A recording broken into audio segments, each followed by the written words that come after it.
Hey guys, Doyle again. Welcome back to another episode of Yu-Gi-Oh! Deck Profiles, and that's a big back. We're very back. It's been a very long time, and I'm happy to say that we're back with some really awesome news today. I am going to be taking a look at my first place Blue Eyes deck profile from this past weekend. We went into locals and were able to clean things up for the entire tournament. I was pleasantly surprised. I was mostly just playing a list that I quickly threw together that had some dubious changes on my previously optimized list just for fun while we're waiting, of course, for the new Vanquish Soul stuff coming out this week. So went in and was able to clean things up. I think my final win-loss ratio at the end of the day was 4-1. Had some really good matchups, really challenging matchups, and a good variety too. I never played the same deck twice. We went against Live Twin Fiendsmith, Mermail, Mitsurugi, Malice, and the final deck of the day for Top Cut, funnily enough, was actually Ryuge, which is a deck that I don't think people are really paying attention to. It does lose to quite a swath of hand traps, which ultimately was the reason I was able to take it away in Top Cut. But that deck's really scary. It plays a very scary field spell that puts 3 bodies on the field, macrocosmoses you, puts up negates, puts up battle tricks, and a whole bunch of floodgates. It's a very scary deck, so it doesn't surprise me that it made it into the top. But with that, let's go ahead and jump into the actual deck profile, starting, of course, with the main deck. And naturally, we have to have all the cool stuff out front. So first of all, could not play without our 2 Blue Eyes. They're the bricks, you gotta play them, so if you gotta play them and they gotta sit in your hand, make sure they look nice. That's why we have the Haunted Mind, Ghost Gold Rare, definitely my favorite Blue Eyes that I own. We also have the Platinum from the new Rarity collection as well. Didn't see much of these guys during the tournament in my hand, which is nice. You never want to see them in your hand, although I think the one game that I did see, I want to say this guy, I actually did open the Drill Beam, which we'll get to in a minute, so I did have a bit of a board breaker tool going second. So didn't feel too bad, didn't see much of them, very, very happy for that. Into the, of course, main important engine stuff, we have Sage with Eyes of Blue, got our beautiful our beautiful quarter century secret rare. For that, I didn't realize this card went down in price, by the way. These are like $30 each now. If I wasn't planning on shelving this deck for Vanquish Soul and dumping all my money into that deck, I was actually considering upgrading these guys because this card looks really nice. But this is full combo, saw lots of him.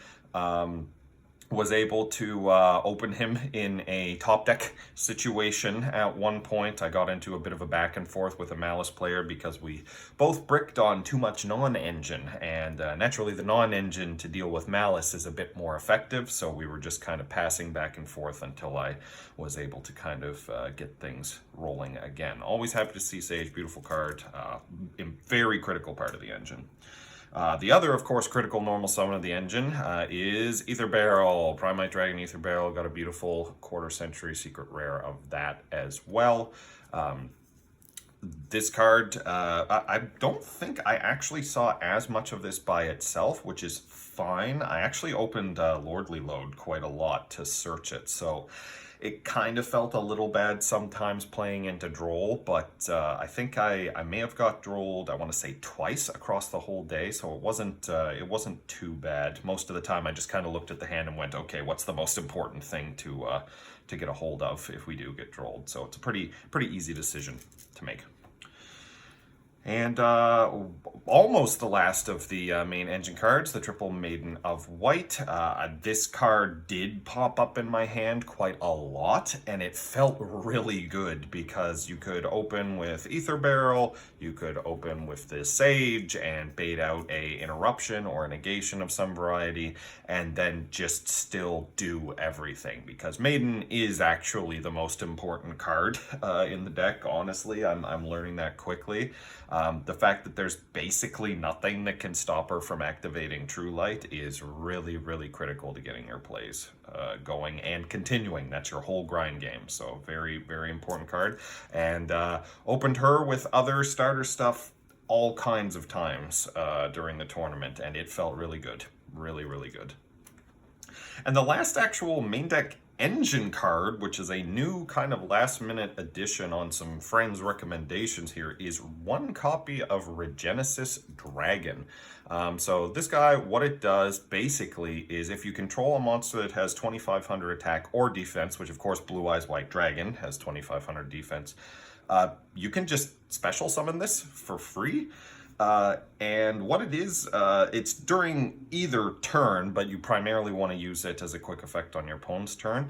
It tributes itself, targets a spell trap your opponent controls, and banishes it. So it's a targeted banish for a back row. This card only came up once, but I believe this card quite literally shut the lights out on a matchup. I happened to, I think it was against a Mermail player, and they were going for a setup after I ripped a card out of their hand and bounced to their normal summon, and they were a bit out of sorts when they saw what it did, because I of course this is a summon target off of Hieratic Seals, which is the cool part about how it interacts for this deck. So you tribute Seals, bounce an opponent's monster, and then you still get a follow-up interaction with Regenesis Dragon. And the other cool part about this is, like the Primite cards, this one recurs itself. As long as you use its effect on your opponent's turn, when it's in the grave, if it was sent there that turn because you used its effect, it recurs itself back to your hand. So you just get another huge 2500 body. It's a level 8, which could come up. That didn't come up for me. I don't play any Xyz that we play certain levels for or anything like that in this version of the list. But really cool card, and really good, I think, flexible engine piece. At the end of the day, I mean, even if you can't get it out with Seals, even if you open it, it's not the worst as long as you have combo access, because you'll still just be able to get it as an extra interruption at the end of your plays. So pretty cool card. Over to the easier stuff, we'll kind of lightning round this. Triple copies of Ash Blossom, of course. We've got to flex the Rarity Collection 1/4 Century Secret Rare. Love it, love it.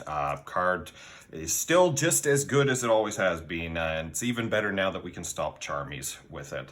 Also on 2 copies of Ghostbound Haunted Mansion. Yes, I did spring way back for the 2 QCRs of this one. Love it, love it, love it. This card is really pulling its weight, and I'm very happy that we're in a place right now that we'll be able to main deck at least 2 of these, probably 3 for Vanquished Soul. It's just got a lot of applications. A lot of decks are playing out of the graveyard, and a lot of decks have stuff that deals with targeting. So basically having 3 more copies of Ash Blossom for the graveyard feels nice, or in this case 2, which it also felt quite nice. And speaking of things that felt nice, probably the best card in the deck over the course of the tournament, Fuelos.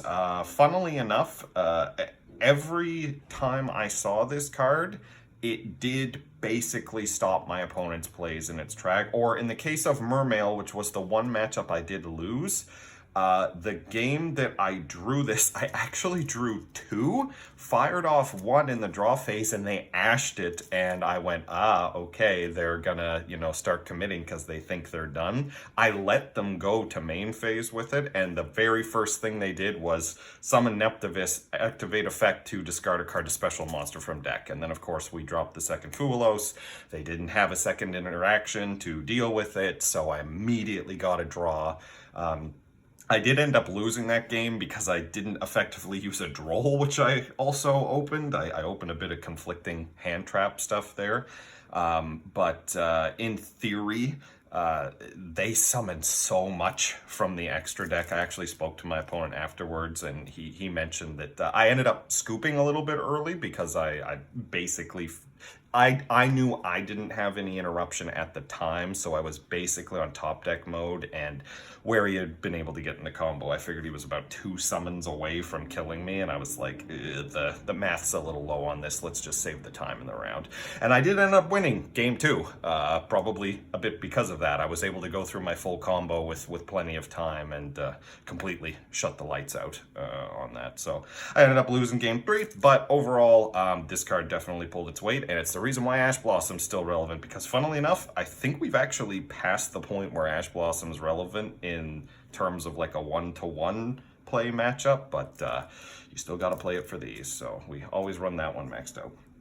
And speaking of Droll, which I did just mention, we're on the triple copies of Droll. Got the one QCR alt art, which I love the look of. Droll was great. Honestly, it pulled its weight even in matchups that I didn't think it would. I managed to resolve it against a Malice player going first. I hard opened it in game 1, and it actually mattered, which to my understanding it usually shouldn't, but they actually did end on a bit of a subpar board, and it did completely shut the lights out on a matchup in Top Cut.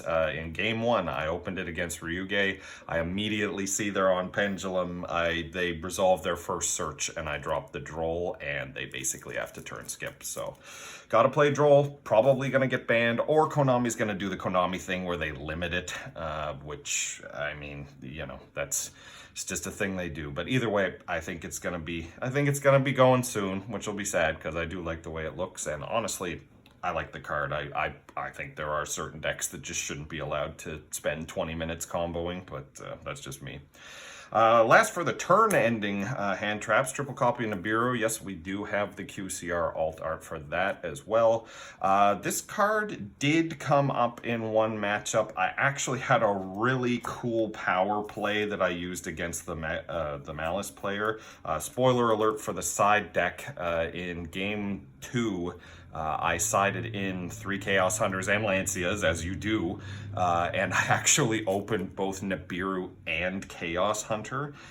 So I effectively let them go through their play line, actually let them get away with, I think, 1 or 2 banishes first, so they could just get bodies and accrue interaction. And they got to the point where they were past the 5 summon, and they had just finished reborning, I want to say, Whitebinder from the banished pile, and also Monster Reborn one from the grave in like the same chain. And when I saw that, I was like, you know what? You've got like 4 bodies on the field. Binder's already used its effect. I think 2 of the main deck ones had already used it. So it was the special summon window, so I go activate Chaos Hunter, pitch a card to summon, they go, okay, and I go chain Nibiru, and the look on their face just went from like what are you doing, to like, oh no, I've just lost on the spot kind of reaction. So really cool interaction there we were able to stack. So I don't know.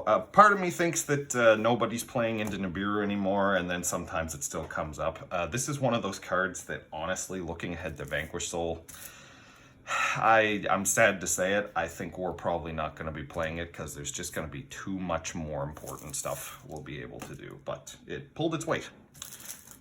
And the last hand trap, the searchable one of Valor. Love to have it. It always feels good. It felt very good during the tournament too, because I was opening a good mix of Sage and Maiden, or Ether Barrel and Maiden, or things like that. Ultimately, it just felt good to search another target, or wishes, excuse me, not Ether Barrel. So yeah, it was great.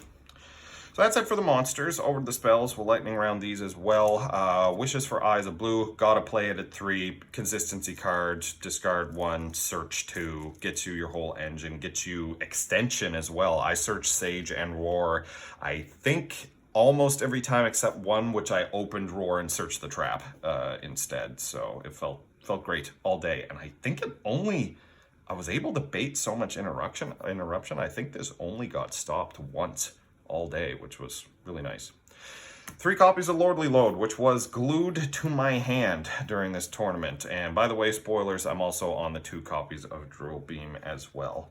The second copy of Drill Beam came up in 1 game. It wasn't anything crazy. It was more just that I had opened 1 and I did use it earlier in the turn, so I was still able to search the second one, or yeah, I baited some other things and was still able to keep it on field. But Lordly Load popped up multiple times, and actually I think this was my most hit card of everything. People do not like Lordly Load. They were bouncing it, they were popping it, they were ashing it, they were doing everything they could to get rid of it. I didn't get Ghost Ogred, which I was kind of surprised about, but no, definitely Definitely very good. There was one game, actually, I opened 4 hand traps and Lordly Load. And of course, the meme going around of your opponent opens 4 hand traps and a 1-card starter. You open 4 hand traps and a 1-card starter.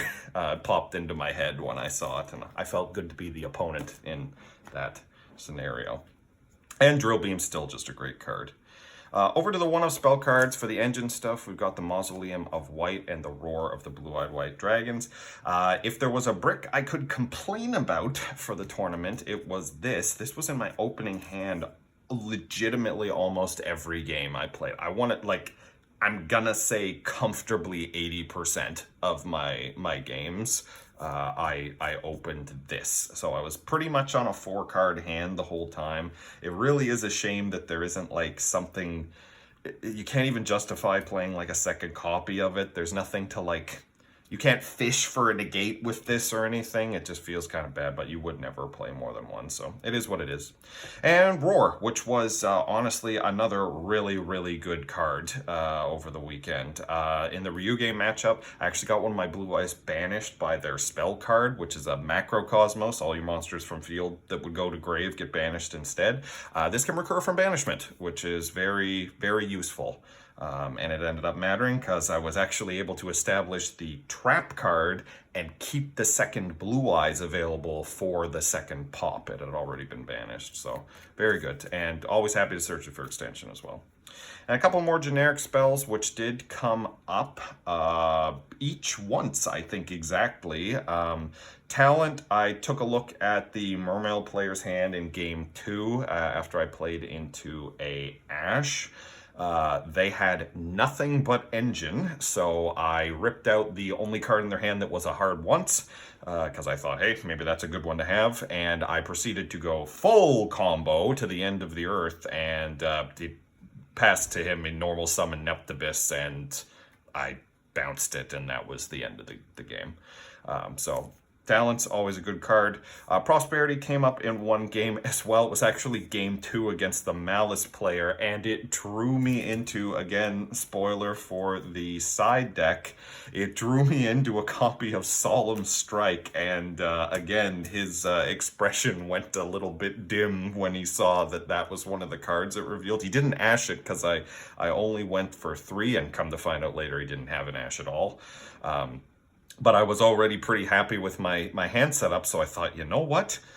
If I play into one hand trap and I end up getting my turn stopped, so be it. There's a strong chance Strike is gonna turn off his turn, and lo and behold, we passed to him, and I actually fired Lancia. I opened Lancia both in game 2 and game 3, and he set 1 in the monster zone, set 2 in the back row, passed to end phase, and I popped the 2 back row with the blue eyes trap. So that was the end of the game on the spot.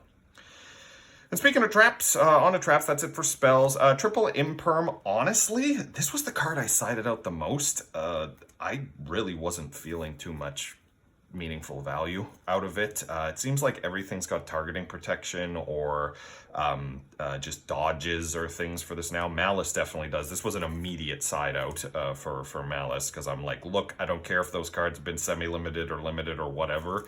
I'm not wasting the time on that when I can draw into a Lancia and end their turn completely. It came up in the Rogue matchup, funnily enough, against Live Twin Fiendsmith, which isn't that rogue, at least the Fiendsmith part isn't. But I drew this and a second 1-for-1 hand trap. I think it might have been Ash, and I was able to stop their board enough that they only ended on like 1 or 2 interactions. It was like the Lilla Kiss Kill Pop and Draw, and also I think they had maybe one other pop. I think they ended on a Baoku as well. So it wasn't, I was able to play through it because every other card I drew was just pure engine.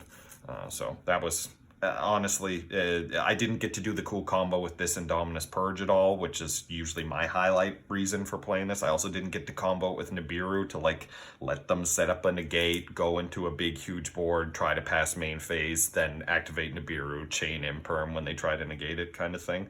So none of those cool interactions came up. Didn't really miss it. And the 2 Purge, as I just mentioned. This is what I did originally have 3 of this. I cut it down to 2 for this weekend. It's just more copies of Ash Blossom. It is a phenomenal card. I did not see it once over the course of the tournament, so there's nothing else to say. And the last 2 one-ofs, the engine cards for Blue Eyes. The True Light, of course, have to play it, can infinitely recur it with Maiden even if it does get popped. Also, it doesn't trigger if it gets bounced to hand or banished, which a lot of people really struggled with. Not at the last tournament, but back when this card came out for the new structure. People just kind of thought, oh, I can Cosmic it and wipe your board. It's like, that's just not how it works. And the Trap, Majesty of White Dragons. This card continues to legitimately be one of the strongest cards printed for Blue Eyes. I don't know how they gave them a untargeted pop that we can recur with Tyrant, we can set from deck with True Light, we can search with the spell along with Sage. Like, we can... This card is so accessible, and funnily enough, in the worst case scenario, like you draw an opener of like 2 Blue Eyes in this, you're still getting 2 pops out of it because you just reveal from hand. So very, very funny, very good card. This card pulled its weight all day. I think I even opened it at one point, and I had engine and everything else. I was like, cool, it's one less thing I have to search. Awesome, more interaction for my opponent's turn. So that's it for the main deck. I think it was 46 cards in the main deck, which was definitely the weird part about the list. Like I said, very cobbled together, but hey, it ended up working. So let's try to actually wrap this up. I realize we're kind of spinning our tires a bit, so we'll go through the links all at once. 2 copies of Spirit, gotta search Mausoleum, gotta get your Blue Eyes from Grave. You got to play at least 2. I know some people play 3. I tried to get away with 2, and it ended up working. 1 copy of Lina didn't come up, but it could have come up because I actually did get into a mirror match. I forgot my last matchup. I also did a mirror match against Blue Eyes as well, and it definitely could have come up, but I didn't end up needing it. I thought about it. I thought about my options, but I went for a different play instead. And the Hieratic Seals, phenomenal card. Used every game I played it, it felt like it was winning the game for me on the spot. This card's fantastic.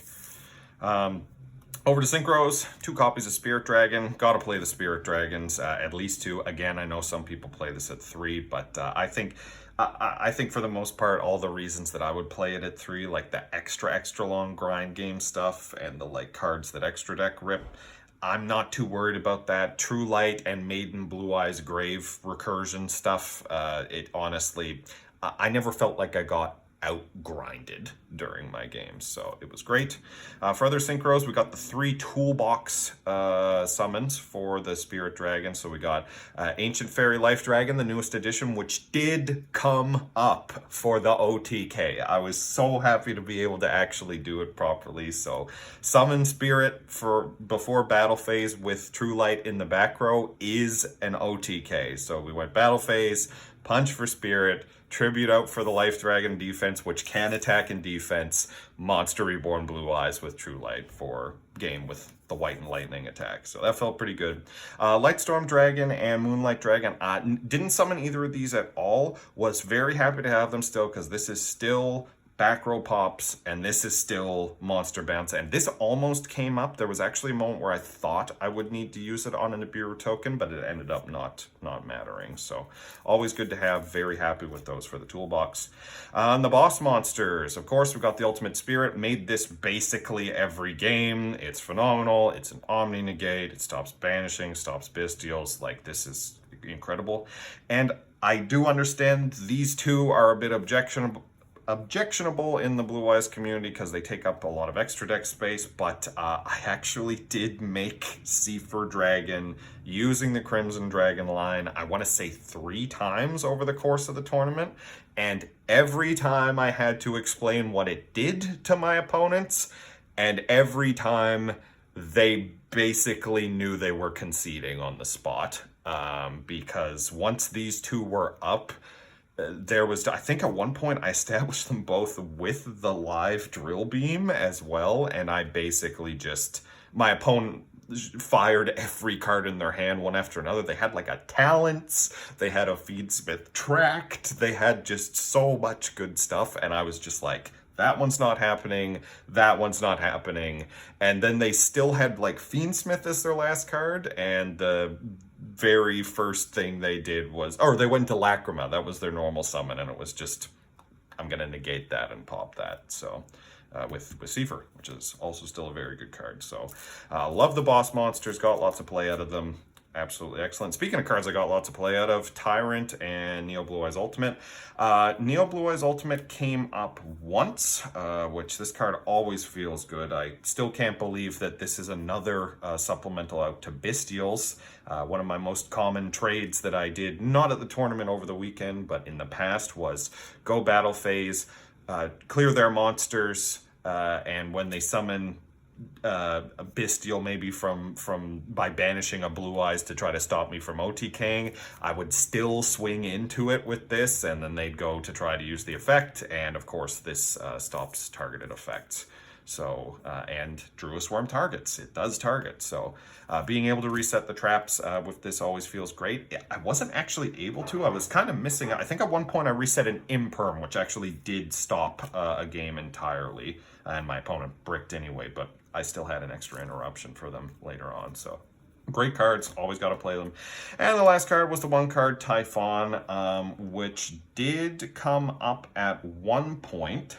Unfortunately, I made a little bit of a misplay and had to kind of rewind my step because I was under a dragon-only lock at that point. So it ended up not actually coming up. Fortunately, I had the trap and I was able to walk away with the game anyway because I realized the thing I wanted to bounce, I could just wait until the next turn and pop it instead, and that worked out just fine. So 15 cards for the extra, of course. Let's quickly go through the side. The Malice Killers, 3 copies of Lancia, 3 copies of Chaos Hunter. I have to talk about game 3 against the Malice player. I kid you not, I opened 2 Chaos Hunters and a Lancia, and for turn I drew the 3rd Chaos Hunter. It was just an absolutely miserable match. We both bricked for, I want to say, 4 consecutive turns. The only thing that really kept me in it is I was able to keep them off of the banishes. They judgmented me 3 times and had used some other Malice effects as well, so they were down to 550 life points. And then he had to come when we needed him the most. I top decked Sage for full combo, and regardless of what they were able to do, which they did have, they had a Dominus Impulse to stop a special summon of Blue Eyes, but I was able to get into both Roar and True Light.